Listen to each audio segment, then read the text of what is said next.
हजरत आदम अलैहिस्सलाम की वफात यानी मौत का वाकया और हजरत आदम अलैहिस्सलाम से पहले दुनिया में क्या था, ये वो सवाल है जो हम सबके दिमाग में आता है कि कायनात में इंसानों के बसने से पहले आखिर क्या था। एक सहाबी ने हुजूर पाक सल्लल्लाहु ताला अलैहि वसल्लम से सवाल किया कि ए अल्लाह के रसूल सल्लल्लाहु ताला अलैहि वसल्लम, जमीन और आसमान को पैदा करने से पहले हमारा परवरदिगार कहाँ था। आप सल्लल्लाहु ताला अलैहि वसल्लम ने फरमाया कि तब अल्लाह के सिवा और कुछ नहीं था। फिर उसने पानी पर अपना अर्श बनाया जैसे ये उस कायनात की शुरुआत थी। फिर अल्लाह ने कलम को पैदा किया और उसको हुक्म दिया कि लिख, और कलम ने अल्लाह ताला के हुक्म और उसके इल्म से कयामत तक होने वाला सब कुछ लोहे महफूज में लिख दिया। इसके बाद आसमान और जमीन की 6 दिन में तख्लीक की गई यानी पैदा की गई। यमन से आए हुए एक राजदूत ने हुजूर पाक सल्लल्लाहु ताला अलैहि वसल्लम से कहा कि हम आपसे दीन की समझ और कलम की शुरुआत जानने के लिए आए हैं। तो आप सल्लल्लाहु ताला अलैहि वसल्लम ने फरमाया, जिसका मतलब ये है कि सबसे पहले सिर्फ अल्लाह था, उसका अर्श पानी पर था। फिर उसने कलम को पैदा किया और उस कलम ने लोहे महफूज पर कयामत तक होने वाले तमाम वाकयात लिख दिए। फिर आसमान और जमीन को पैदा किया गया। उसकी जो तरतीब यानी तरीका हमें रिवायात से पता चलता है वो कुछ यूं है कि अल्लाह ताला ने हफ्ते के दिन मिट्टी यानी जमीन को पैदा किया। जब अल्लाह ने जमीन बनाई तो वो कांपने लगी। फिर अल्लाह ने इतवार को उसमें पहाड़ बनाया, जमीन को सहारा देने के लिए, ऐसे जैसे इसमें कील ठोक दी गई हो। इससे जमीन ठहर गई। पीर के दिन उसमें दरख्त उगाए। मंगल के दिन तकलीफ, मुसीबतें, जरासीम यानी कीटाणु और बीमारियां बनाई। बुध के दिन नूर को पैदा फरमाया। जुमेरात को जमीन में चौपाए यानी 4 पैरों वाले जानवर बनाए और उन्हें जमीन पर फैला दिया। और फिर जुम्मे के दिन की आखिरी घड़ियों में यानी असर के बाद आदम अलैहिस्सलाम को पैदा फरमाया। जैसे अल्लाह तबारक व तआला ने इंसान की पैदाइश से पहले उसकी सुख सुविधाओं के लिए जमीन और उस पर जरूरियात की तमाम चीजें पैदा फरमा दी थी, यानी मखलूक की शुरुआत में आखिरी नंबर पर इंसान को पैदा किया गया। और नस्ल इंसानी में सबसे पहली तख्लीक हजरत आदम अलैहिस्सलाम की थी। वो तमाम इंसानों के बाप हैं। इंसानों की पैदाइश से पहले फरिश्तों और जिन्हों की तख्लीक भी हो चुकी थी। फरिश्ते अल्लाह ताला की वो मखलूक हैं जिनका असल ठिकाना आसमान है और वो जमीन वालों के लिए इस्तिगफार करते हैं। फरिश्तों को नूर से पैदा किया गया, जबकि जिन्हों की पैदाइश आग से की गई और इंसानों की तख्लीक मिट्टी से हुई। इब्लीस जो कि शैतान था वो भी फरिश्तों में से नहीं बल्कि जिन्हों में से था और उसकी तख्लीक भी आग से की गई। कुछ रिवायात से पता चलता है कि आदम अलैहिस्सलाम से 2000 साल पहले जिन्नात पैदा किए गए और जब वो फितना फसाद में हद से आगे बढ़ गए तो अल्लाह ताला ने उनकी तरफ फरिश्तों का एक लश्कर भेजा। उनमें खूब लड़ाई झगड़े हुए और उसमें फरिश्तों ने जिन्हों को तहस नहस कर दिया और वो समंदरों के टापुओं में पनाह लेने पर मजबूर हो गए और आज तक उनके रहने की जगह यही टापू है। इब्लीस यानी शैतान जो कि जिन्नात के सरदार हैं, उसका एक तख्त है और वो तख्त पानी पर है। इब्लीस का असल नाम अजाजिल था और उसकी नाफरमानी के बाद उसे इब्लीस का नाम दिया गया। इब्लीस का वो तख्त हकीकत में किस जगह पर है ये हम नहीं जानते। खैर, जब अल्लाह ताला ने जमीन को इंसानों के जरिए से आबाद करना चाहा तो इंसान की तख्लीक फरमाई, क्योंकि जिन्हों में इंसानों जितनी अक्ल और समझ नहीं थी। कहा जाता है कि जिन्हों में सबसे ज्यादा इल्म रखने वाला जिन इंसानों में से एक 10 साल के बच्चे के बराबर अक्ल रखता है। अल्लाह ने इंसान की तख्लीक करके उसमें रूह फूंकी। फिर अल्लाह ने फरिश्तों से फरमाया कि मैं जमीन पर अपना नाइब बनाने वाला हूं। फरिश्तों ने अल्लाह से पूछा कि ऐसी मखलूक को क्यों पैदा करता है जो जमीन पर झगड़ा फसाद करे और खून बहाए, और हम हर वक्त तेरी तारीफ और पाकीज़गी बयान करते हैं। जिस पर अल्लाह ताला ने फरमाया कि जो कुछ मैं जानता हूं वो तुम नहीं जानते। फरिश्तों के इस सवाल के 2 मकसद थे। पहला ये कि क्या ये भी जिन्हों की तरह जमीन पर फसाद करेंगे, और दूसरा ये कि हमसे तेरी इबादत में कोई कोताही हुई है। बहरहाल, जब अल्लाह ताला ने हजरत आदम अलैहिस्सलाम को पैदा किया तो जमीन से मिट्टी लाने का हुक्म दिया। फिर अल्लाह के पास उसके हुक्म के मुताबिक मिट्टी लाई गई। वो मिट्टी अल्लाह ताला ने पूरी जमीन से उठवाई थी। यही वजह है कि हजरत आदम अलैहिस्सलाम की औलाद जमीन के रंग के मुताबिक ही जाहिर हुई। कुछ लाल, कुछ सफेद, कुछ काले और कुछ उसके बीच इस मिट्टी को पानी से भिगोया गया तो ये 3 बन गई। कुरान मजीद में कुछ जगहों पर इंसान की तख्लीक के लिए तुर्राब का लफ्ज आया है, यानी कि सूखी मिट्टी, और कुछ बार 3 का लफ्ज आया है जो कि भीगी हुई या तर मिट्टी को कहते हैं। जब पानी को मिट्टी से भिगोया गया तो वो लेसदार होना शुरू हो गई। फिर अल्लाह ताला ने खुद अपने दस्ते मुबारक से उस मिट्टी से इंसान का ढांचा तैयार फरमाया। अल्लाह ताला ने इंसान की तख्लीक फरिश्तों के सुपुर्द नहीं की, बल्कि इंसान को खुद एक मूर्ति की सूरत में ढाला। उसके बाद एक खास वक्त तक उसको छोड़े रखा, यहां तक कि वो गीली मिट्टी सूख गई और उसका रंग काला हो गया और उसमें से बदबू आने लगी। फिर वो सूख करके खनखनाती मिट्टी बन गई और आखिर में आग पर पकी हुई मिट्टी की सूरत इख्तियार कर ली, यानी आग में पकी हुई मिट्टी जैसी बन गई, जिसे कुरान पाक में फखार कहा गया है। इस मिट्टी के लिए और भी कुछ अल्फाज कुरान मजीद में मिलते हैं, जैसे हुमायून यानी काली मिट्टी, मसनून यानी बदबूदार मिट्टी, सलसाल यानी खनखना कर बोलने वाली मिट्टी। तख्लीक आदम अल्लाह का एक करिश्मा है। इंसानों को एक बेहतरीन शक्ल अता की गई। उस वक्त इंसान का कद बहुत लंबा था और उनके बाद आने वाले लोगों के कद घटते चले गए। इंसानों में सबसे लंबा कद हजरत आदम अलैहिस्सलाम का था। एक रिवायत में हजरत आदम अलैहिस्सलाम का कद 60 हाथ बयान किया गया है। बहरहाल जब अल्लाह ताला ने इंसान का ढांचा बनाकर उसे सूखने के लिए एक खास वक्त तक छोड़े रखा, तो इब्लीस यानी शैतान उसके इर्द गिर्द चक्कर काटने लगा। वो इस ढांचे को बजाकर देखते तो उसमें से ऐसी आवाज आती जैसे खाली मिट्टी के मटके से आती है, और उसने देखा कि ये ढांचा पेट वाला है, तो वो समझ गया कि ये मखलूक अपने आप पर काबू नहीं रख पाएगी। हजरत आदम अलैहिस्सलाम में रूह डालने से पहले फरिश्तों का गुजर उस ढांचे के पास से हुआ, तो वो घबरा गए, और इब्लीस भी ढांचे के आसपास से गुजरता तो ठोकर मारकर कहता कि तुझे किसी खास मकसद के लिए पैदा किया गया है। ये कहकर वो उसके मुंह के रास्ते उसमें दाखिल हो जाता और कमर के रास्ते बाहर आ जाता। और फिर उसने फरिश्तों से कहा कि इससे घबराने की कोई जरूरत नहीं है। अगर मुझे इस पर हावी किया गया तो मैं इसे खतरे में डाल दूंगा, और अगर इसे मुझ पर हावी किया गया तो मैं यकीनन इसकी नाफरमानी करूंगा। यानी अभी हजरत आदम अलैहिस्सलाम में अल्लाह ताला ने रूह भी नहीं फूंकी थी। तब से इब्लीस की इंसान से अदावत और दुश्मनी साफ तौर पर दिख रही थी। फिर अल्लाह ताला ने हजरत आदम अलैहिस्सलाम में रूह फूंकी। जैसे ही रूह उस बनाए हुए ढांचे में सर की तरफ से डाली गई तो हजरत आदम अलैहिस्सलाम को छींक आ गई। हजरत आदम अलैहिस्सलाम से कहा कि अल्हम्दुलिल्लाह कहिए। उन्होंने कह दिया।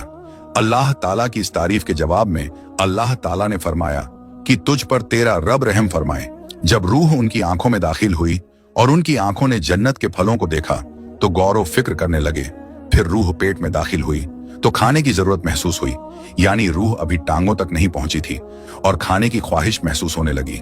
जब हजरत आदम अलैहिस्सलाम में रूह फूंक दी गई तो अल्लाह ताला ने उनकी पुश्त यानी पीठ मुबारक पर हाथ फेरा, जिससे कयामत तक आने वाले तमाम इंसान बाहर आ गए। हजरत आदम अलैहिस्सलाम की तमाम औलाद उनके सामने जाहिर हो गई। ये बात कुरान और अहादीस से भी साबित है। फिर अल्लाह ने औलाद आदम से उन्हीं के बारे में इकरार लिया कि क्या मैं तुम्हारा रब नहीं? तो तमाम इंसानों ने जवाब दिया कि हम इकरार करते हैं कि तू ही हमारा रब है। अल्लाह ताला ने हजरत आदम अलैहिस्सलाम में रूह फूंक कर फरिश्तों और जिन्हों से इंसान को सजदा करने का हुक्म दिया। इब्लीस के अलावा सब ने हजरत आदम अलैहिस्सलाम को सजदा किया। अल्लाह ताला ने इब्लीस से पूछा कि तुझे किस चीज ने सजदे से रोक दिया? तो उसने जवाब दिया कि तूने मुझे आग से पैदा किया है और इसे मिट्टी से, जबकि मैं इससे बेहतर हूं। अल्लाह ताला ने उसकी घमंड पर उसे सजा देते हुए फरमाया, इस जन्नत से उतर जा, तुझे कोई हक नहीं कि तू जन्नत में रहकर तकब्बुर करे। इब्लीस ने जवाब में कहा, मुझे कयामत तक मोहलत दे दे, यानी कि इतनी लंबी उम्र दे कि कयामत तक मुझे मौत ना आए, जबकि तमाम इंसानों को दोबारा जिंदा किया जाएगा। अल्लाह ताला ने फरमाया कि तुझे एक फिक्स टाइम तक मोहलत दे दी गई। फिर इब्लीस ने कहा कि मैं कसम खाता हूं कि मैं इंसानों की गुमराही के लिए तेरे सीधे रास्ते पर बैठ जाऊंगा। फिर मैं उनके आगे से, पीछे से, दाएं से और बाएं से उनके पास आऊंगा, और तू उन्हें शुक्रगुजार हरगिज नहीं पाएगा, सिवाय उनके जो तेरे सच्चे बंदे होंगे, और वो मेरे बहकावे में नहीं आएंगे। अल्लाह ने उसे जलीलो ख्वार करके वहां से निकाल दिया और फरमाया कि उनमें से जो शख्स भी तेरा हुक्म मानेगा, मैं ऐसे तमाम लोगों से जहन्नुम को भर दूंगा और मेरे बंदों पर तेरा कोई अधिकार नहीं होगा। इस तरह यह साफ हुआ कि सबसे पहला गुनाह तकब्बुर था। इसलिए उलमा इकराम के मुताबिक तमाम गुनाहों की जड़ तकब्बुर यानी घमंड है। अल्लाह ने हजरत आदम अलैहिस्सलाम को जाहिल नहीं बल्कि इल्म वाला पैदा किया था। जब अल्लाह ने हजरत आदम अलैहिस्सलाम में पूरी रूह डाल दी तो वो अपने पैरों पर खड़े हो गए। तो अल्लाह ने उन्हें हुक्म दिया कि जाओ फरिश्तों की जमात को अस्सलामु अलैकुम कहो। हजरत आदम अलैहिस्सलाम के सलाम के जवाब में उन्होंने वालेकुम अस्सलाम व रहमतुल्लाह कहा। अल्लाह ताला ने फरमाया कि ये तेरा और तेरी औलाद का आपस में एक दूसरे को तोहफा और हदिया है? अल्लाह ताला ने हजरत आदम अलैहिस्सलाम को शुरू ही में सभी नाम सिखा दिए। वो अल्लाह ताला के हुक्म से आसमान और जमीन की हर चीज का नाम और उनका इस्तेमाल जानते थे। अल्लाह ताला ने इन तमाम चीजों का नाम जब फरिश्तों से पूछा तो वो इन चीजों के नाम नहीं जानते थे। फिर हजरत आदम अलैहिस्सलाम ने इन तमाम चीजों के नाम बताए। तब अल्लाह ताला ने फरिश्तों से फरमाया कि क्या मैंने तुम्हें नहीं कहा था कि मैं वो जानता हूं जो तुम नहीं जानते। फिर एक रोज जब हजरत आदम अलैहिस्सलाम सो रहे थे तो अल्लाह ताला ने उनकी बाईं पसली से हजरत हव्वा रज़ियल्लाहु ताला अन्हा को पैदा फरमाया और उन्हें हजरत आदम अलैहिस्सलाम का हमसफर बनाया। जब हजरत आदम अलैहिस्सलाम बेदार हुए तो उन्होंने हजरत हव्वा रज़ियल्लाहु ताला अन्हा को अपने पास बैठे देखा। उन्होंने पूछा कि तुम कौन हो? उन्होंने जवाब दिया कि मैं औरत हूं। हजरत हव्वा रज़ियल्लाहु ताला अन्हा कयामत तक आने वाली तमाम औरतों में सबसे ज्यादा खूबसूरत थी। हजरत आदम और हजरत हव्वा रज़ियल्लाहु ताला अन्हा दोनों जन्नत में रहते थे। उन्हें नूर का लिबास पहनाया गया। जब इब्लीस ने उन्हें गुमराह करना शुरू कर दिया और अल्लाह ताला ने जिस दरख्त के पास जाने से उन्हें मना किया था, शैतान ने उन्हें वहीं खाने पर मजबूर कर दिया और उस पर झूठी कस्में भी खाईं। उन्होंने इस दरख्त से खा लिया और अल्लाह ताला के नाफरमानी के जिम्मेदार भी हुए। अल्लाह ताला ने उनसे नूर का वो लिबास ले लिया और वो बरहना हो गए। वो इस दरख्त के पत्तों से अपने आप को ढांपने लगे, लेकिन इस गुनाह के बाद गुरूर और तकब्बुर की जगह वो अल्लाह ताला से माफी मांगने लगे और उसकी मगफिरत के तलबगार हुए। इससे ये बताया गया कि खता इंसान की फितरत का हिस्सा है, क्योंकि वो फरिश्तों की तरह मासूम नहीं है। फिर अल्लाह ताला ने उन्हें जन्नत से निकल जाने का हुक्म दिया और फरमाया कि तमाम जमीन पर रहो और तुम एक दूसरे के दुश्मन होगे। फिर वो दोनों जमीन पर उतरे और उन्हीं के साथ इब्लीस भी जमीन पर उतरा। हजरत आदम अलैहिस्सलाम और हजरत हव्वा रज़ियल्लाहु ताला अन्हा ने अपने रब से माफी के कलमात सीखे। एक रिवायत के मुताबिक हजरत आदम अलैहिस्सलाम को हिंद में, जबकि हजरत हव्वा रज़ियल्लाहु ताला अन्हा को जद्दाह में उतारा गया।